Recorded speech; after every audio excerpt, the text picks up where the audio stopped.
Hello everyone, this is William Tapscott. I'm here with Taylorsvillecrimewatch, and today Jim is here to discuss ways his office is helping with the train issues that we are experiencing here in Columbus, Indiana.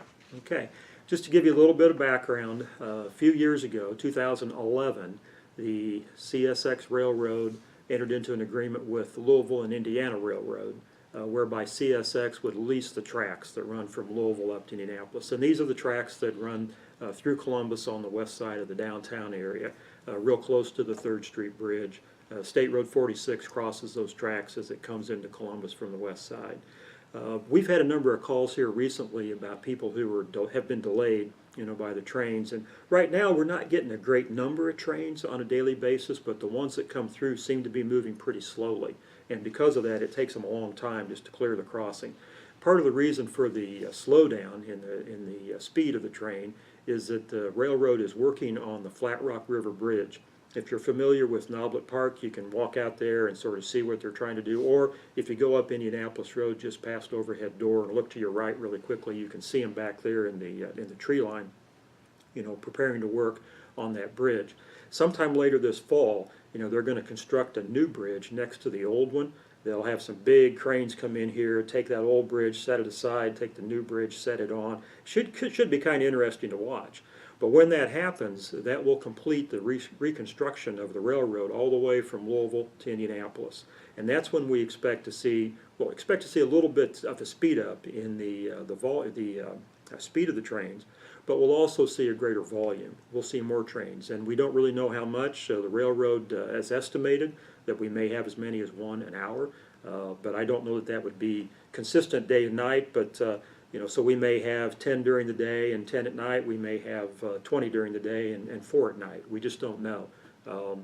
But what we're going to do, we've worked with the Indiana Department of Transportation to construct an overpass out here at State Road 46. So people coming into or going out of town will pass up and over the railroad. The railroad will stay where it is. It won't move an inch.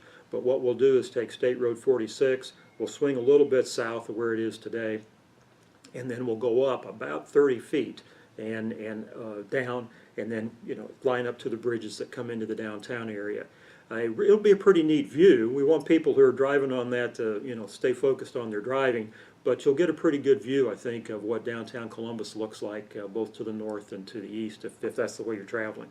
The thing to keep in mind, though, is that that's an Indiana Department of Transportation project. I mean, the city's been pushing pretty hard for this, but it's State Road 46 and State Road 11.